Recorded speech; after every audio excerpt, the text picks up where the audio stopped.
Bab 2350. Master Obat Owen.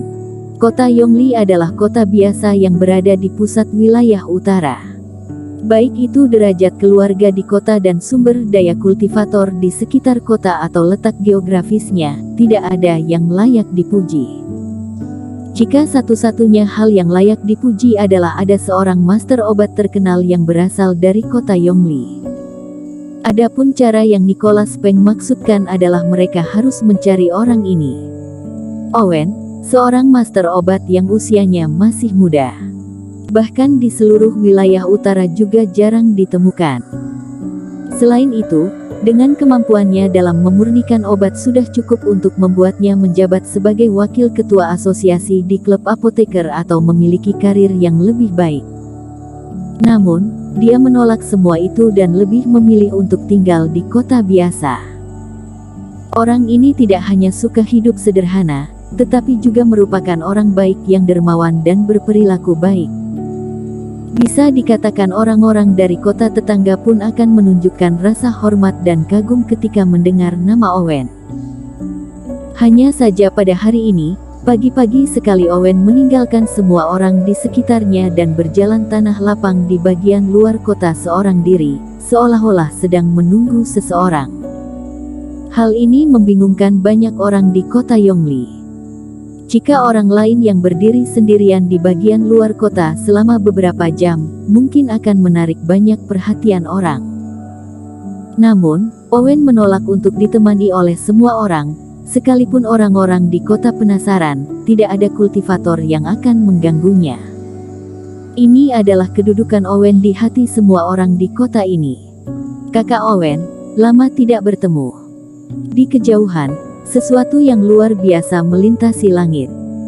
Sebuah kapal terbang melaju dengan kencang menuju kota Yongli dan ketika mendengar suara kapal terbang, Owen pun tersenyum. Adik Duan, lama tidak bertemu. Di atas kapal terbang itu tentunya adalah Eric Qin dan Nicholas Peng. Saat ini kedua orang ini sedang menyembunyikan aura mereka dan Nicholas Peng bahkan mengubah pakaiannya dan wajahnya. Yang Owen panggil dengan panggilan adik Duan tidak lain merupakan Nicholas Peng. Melihat kedua orang ini berbicara dengan akrab, mata Eric Qin pun bergerak. Owen ini memiliki penampilan yang berpendidikan dan penuh kebajikan. Eric Qin melirik Owen dengan mata gelap dan mendapati tidak ada sedikit pun jejak darah jahat di tubuhnya. Ini menunjukkan bahwa orang ini tidak hanya kelihatan memiliki reputasi tinggi saja, tetapi juga sangat rendah hati. Kemungkinan kultivator yang pernah dibunuhnya sangatlah sedikit. Tak disangka Nicholas Peng bisa berteman baik dengan orang seperti ini. Tak bisa dipungkiri Nicholas Peng sangatlah licik. Jika bukan melihatnya dengan mata kepala sendiri, akan sulit baginya untuk percaya bahwa pria ini memiliki identitas lain di wilayah utara. Kelihatannya Nicholas Peng adalah tetua sekte sihir Wuying dan merupakan seorang kultivator iblis yang kejam. Namun, dia memiliki identitas lain. Dia justru menggunakan identitasnya sebagai Bastian Duan untuk berpura-pura menjadi master obat yang baik hati dan tulus serta bersahabat baik dengan Owen. Menurut pengakuan Nicholas Peng, dia berteman dengan Owen tanpa memiliki niatan jahat. Tentu saja, jika sesuatu terjadi padanya, dia akan bersembunyi di kota Yongli dengan identitas Bastian Duan. Kemungkinan dalam waktu puluhan tahun ini akan sulit bagi orang-orang untuk mengaitkan tetua kultivasi iblis dengan master obat yang baik hati. Adik Duan, siapa ini? Kedua orang itu tersenyum dan saling bertegur sapa, kemudian Owen memandangi Eric Qin dan bertanya. Teman seiman ini bermarga Qin. Dia adalah temanku. Dia mengidap penyakit aneh yang bisa kambuh kapan saja dan jika itu terjadi, dia harus segera mendapatkan penanganan, jadi dia tidak bisa jauh dariku sedetik pun. Nicholas Peng menjelaskan sesuai dengan kesepakatan mereka sebelumnya. Dengan begini, sekalipun ke depannya mereka tidak dapat berpisah, sedikit banyaknya ada sedikit alasan. Aku benar-benar tidak pernah mendengar penyakit seperti ini.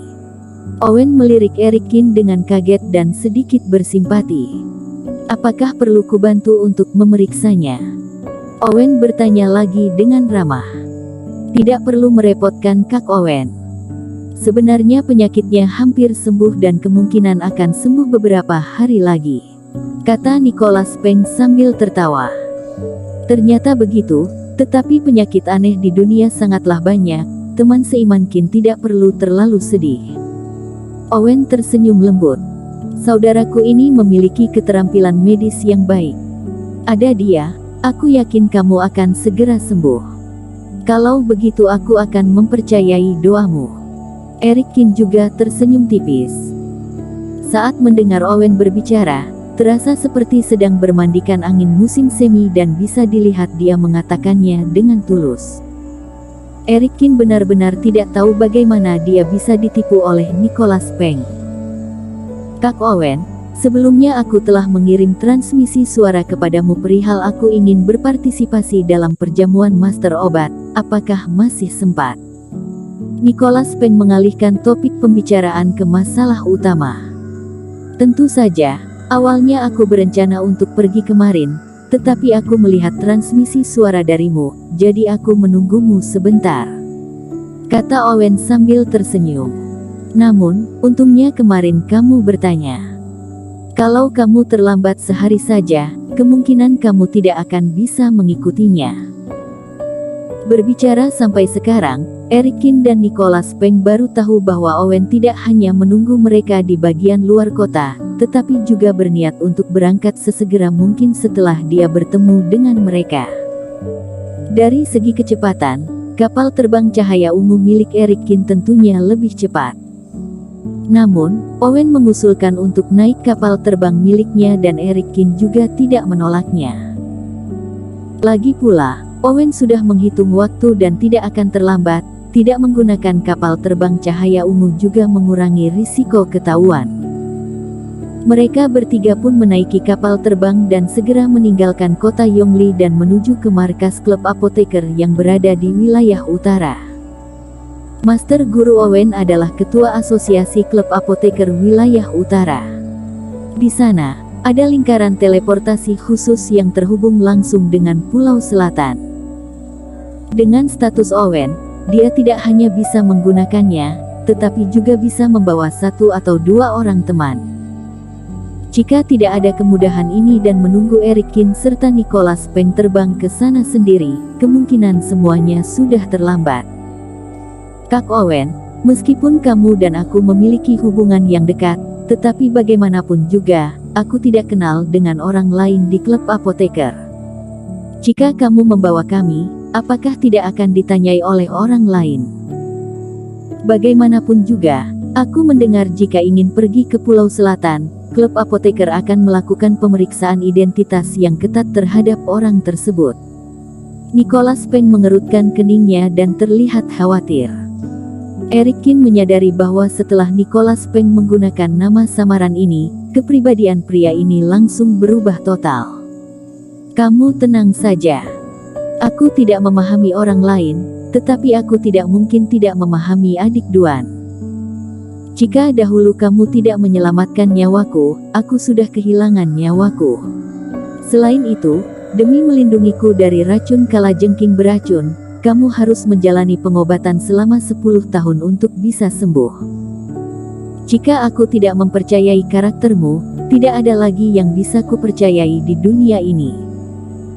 Adik Duan, secara jujur kukatakan padamu, di dunia aku tidak salut kepada karakter siapapun, termasuk master guruku, tetapi aku sangat mengagumimu.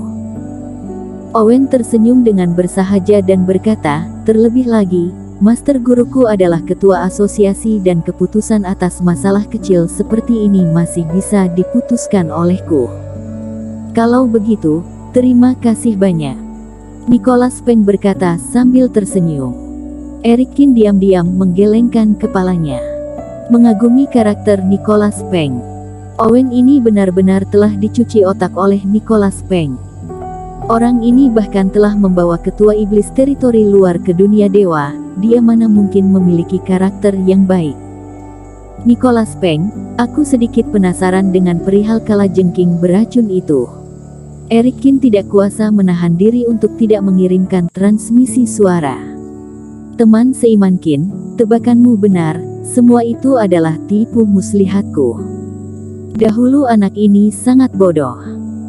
Kulihat identitasnya sedikit berguna, jadi aku merencanakan hal ini supaya diriku memiliki jalan untuk menyelamatkan diri. Tanpa perlu Erikin tanya lebih lanjut, Nicholas Peng langsung berkata sambil memaksakan tersenyum. Erikin sedikit tidak bisa berkata-kata. Dia sudah tahu orang dengan kepribadian seperti Nicholas Peng, jika dihadapkan dengan serangan monster, dia pasti akan langsung menjadikan Owen sebagai tameng untung dirinya. Mana mungkin dia menyelamatkan hidup Owen. Owen ini tidak terlalu banyak berhubungan dengan dunia luar dan pemikirannya sedikit sederhana. Dia juga tulus terhadapku dan banyak metode rahasia untuk memurnikan obat serta resep obat berharga yang diberikannya kepadaku secara cuma-cuma. Nicholas Peng berkata dengan penuh perasaan. Bersambung.